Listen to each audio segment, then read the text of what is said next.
அவங்க பிறந்தது ஜெர்மனியில் உள்ள புல் ஸ்ட்ரீட்ஸ் அப்படின்ற ஒரு பிளேஸு. பிறந்த வருஷம் 1682 ஜூன் 10ஆம் தேதி. அவர் வாழ்ந்த காலத்தில் ஃபோட்டோகிராஃபிஸ் கிடையாது, அவங்கள பார்த்து வரைஞ்ச ஆயில் பெயிண்டிங் இது. சீகன்பார்க் அவங்க இங்கே வந்து 300 வருஷம் ஆகிறதுனால 2006 அவருக்காக போட்ட ஸ்டாம்ப் இது. மரிய டாரத்தியா அவங்களுடைய மனைவி, அவங்களுடைய ஃபோட்டோகிராஃபிஸ் கிடைக்கல.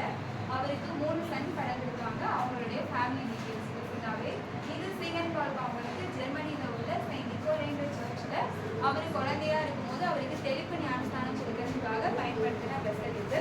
அப்புறம் இந்த இது அவங்க படித்த யூனிவர்சிட்டி ஹல்லே ஃப்ராங்கே ஃபவுண்டேஷன் ஜெர்மனியில் இருக்குது. அதோடைய ஃபோட்டோ. அவங்களுடைய ப்ரொஃபஸர் அவங்களுடைய பேர் ஆகஸ்ட் ஹெர்மன் ஃப்ராங்கே.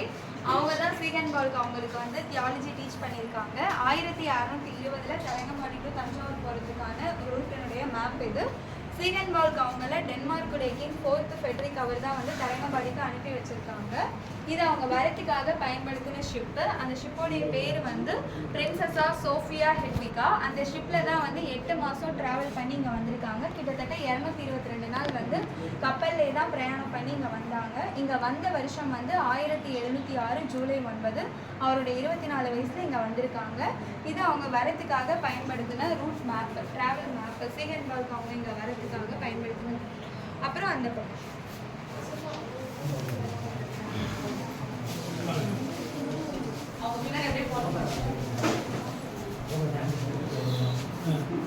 இந்த டேபிள் சீகன்பார்க் அவங்க எழுத்து பணிக்காக பயன்படுத்தின டேபிள். பர்மா டேக்கில் பண்ணது 300 வருஷம் பழமையான டேபிள். அவர் இங்கே இருந்தப்போ பயன்படுத்தியிருக்காங்க.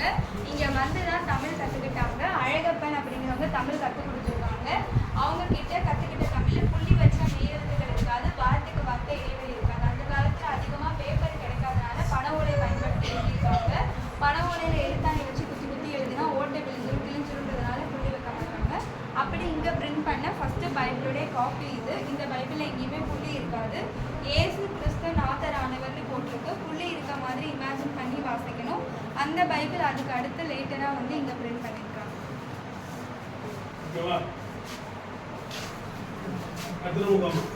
சர்ச்செலாம் பார்த்துட்டீங்களா? இப்போ நெக்ஸ்ட் அதுல போட்டு தான் போறோம். என்ன 5:30 போய் பாருங்க நீங்க தான். இதோ மீனா பாருங்க. ஷேர் ஆப்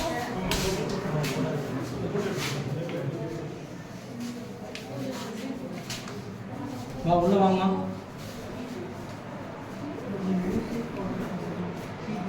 கொஞ்சம் ஸ்பீடாக வாங்க. 5:30க்கு க்ளோஸ் பண்ணிடுவாங்க. Close. இங்கே இருந்து நீங்கள் சீக்கிரமாக 4:30 க்ளோஸ் பண்ணுவாங்க. உள்ள வாங்க சீக்கிரம். சீக்கிரம் வாங்க, எல்லாருமே 4:30 க்ளோஸ் பண்ணுவாங்க. அப்புறம் மத்தெல்லாம் பார்க்க முடியாது. நீங்க போகும்போது போட்டோ எடுத்துக்கலாம். Please come. அண்ணே சென்ட் பண்றாங்க வாங்கப்பா. வாங்க வாங்க வாங்க. இது சீகன்பார்க் அவங்க இங்கே தமிழ் கற்றுக்கிட்டு 1715 ஜெர்மன் போயிருக்காங்க. அங்கே இருக்க ஒரு கெஸ்ட் புக்கில் ஒரு பைபிள் வசனோடு எழுதியிருக்காங்க. பயத்தோடையும் நடுக்கத்தோடையும் கரை ஏறுகிறதற்கு பிரயாசப்படுங்கன்னு சொல்லி பிலிப்பியர் 2:12 உள்ள ஒரு பைபிள் வசனம் அவர் கையால் இந்த ஒரு பேஜில் எழுதியிருக்காங்க. இது அவருடைய ஒரிஜினல் தமிழ் ஹேண்ட் ரைட்டிங். 300 வருஷம் பழமையானது. 300 வருஷமாக இங்கே அவருடைய ஹேண்ட் ரைட்டிங் இருக்குது. அப்புறம் அப்படியே ஆப்போசிட் சைடு அவர் எழுதின ஒரு ஓல்டு ஜெர்மன் லெட்டர் இருக்கும். அதோடைய டிரான்ஸ்லேஷன் தமிழில் போட்டிருக்காங்க. இங்கே அவங்களுக்கு மிஷனரி பணிக்காக பணம் தேவைப்பட்டிருக்கு. ஜெர்மனியில் அவருக்கு சொந்தமாக நிறைய சொத்துக்கள் இருக்கு. அவருடைய சொந்த சொத்தெல்லாம் விற்று அந்த பணத்தை அனுப்ப சொல்லி அவங்க ப்ரொஃபஸருக்காக போட்ட லெட்டர். அவருடைய பணத்தை வச்சு தான் இந்த என்டையர் கேம்பஸ் வந்து வாங்கியிருக்காங்க. பக்கத்தில் இருக்க ஃபோட்டோ வந்து இந்த என்டையர் கேம்பஸுடைய ப்ளூ பிரிண்ட். நம்ம நிற்கிறது அவருடைய வீடு. அப்புறம் ஆப்போசிட்ல இருக்க ஸ்கூலு, பின்னாடி இருக்க ஹாஸ்டல், பக்கத்தில் ஒரு உடஞ்ச பில்டிங் இருக்கு இல்லைங்களா, அது வந்து செமினரி. அந்த மாதிரி இந்த என்டையருடைய இது. அந்த ஆர்கன் வந்து 200 வருஷம் பழமையானது. Read organ. அப்போ வந்து கரண்ட் எல்லாத்துக்கும் காலால பெடல் பண்ணி கையால் வாசிப்பாங்க. இது வந்து ஸ்பிரிச்சுவல் சாங்ஸ். இங்கே லேட்டராக வந்து பிரிண்ட் பண்ணியிருக்காங்க தரங்கம்பாடியில். உள்ள வந்து பிரிண்டிங் மிஷின்லாம் இருக்கு.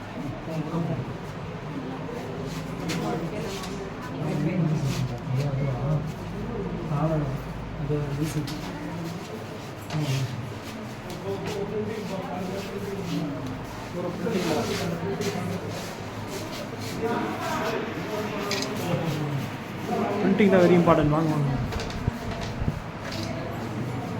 எல்லாரும் சீக்கிரம் வாங்க.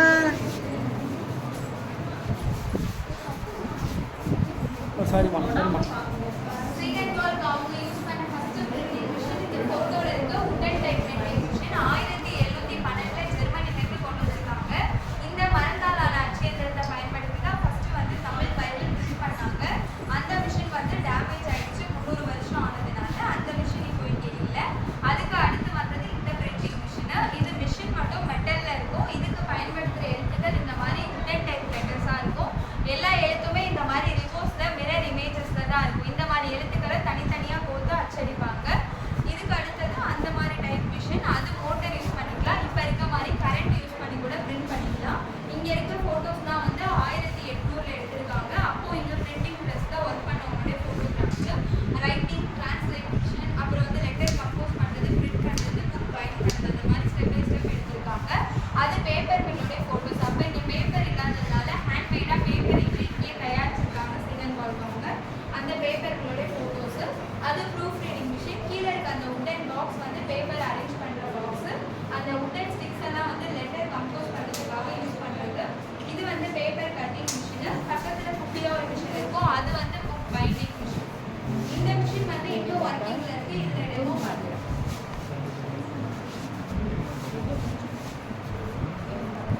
ஒரு சைடில் போயிடும். இது மாதிரி தான் லெட்டர் வந்து கம்போஸ் பண்ணுவாங்க. எல்லாமே தனித்தனி லெட்டர்ஸா இருக்கும். இந்த லெட்டரை வந்து ரிவர்ஸ்ல கம்போஸ் பண்ணிட்டு இந்த மாதிரி டூல்ஸ் வச்சு லெட்டரை டைப் பண்ணிருக்கோம். இதுல இங்க் வச்சு பேப்பர் வச்சு பிரிண்ட் பண்ணுவோம்.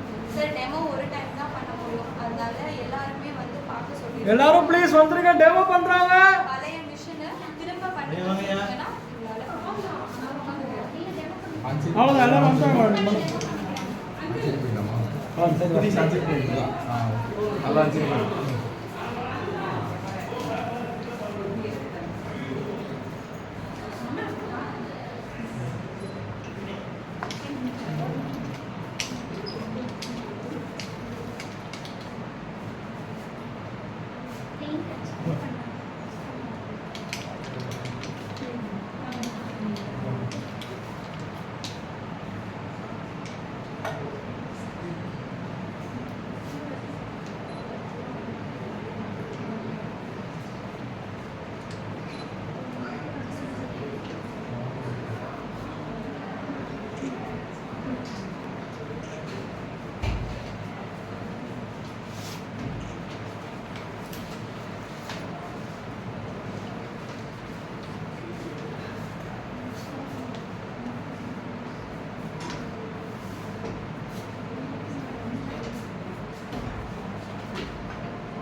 பாக்ஸ் மாதிரி வெயிட் வந்து ப்ளஸ் ஆகி உள்ள இருக்க சென்டென்ஸ் வந்து பிரிண்ட் ஆகும். ஒரு டைம் இந்த மாதிரி ஒரு பேஜ் தான்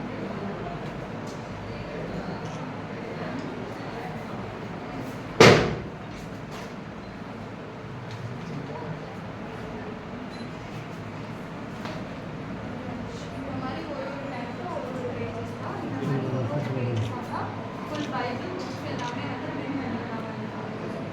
ஒரு டைம்க்கு இந்த மாதிரி ஒரு அப்புறம் மாடி இருக்கு. மாடி பார்த்துருவாங்க. ஏதாவது டவுட் ஸ்டார்ட் பண்ணுங்க. போகலாம், கோ.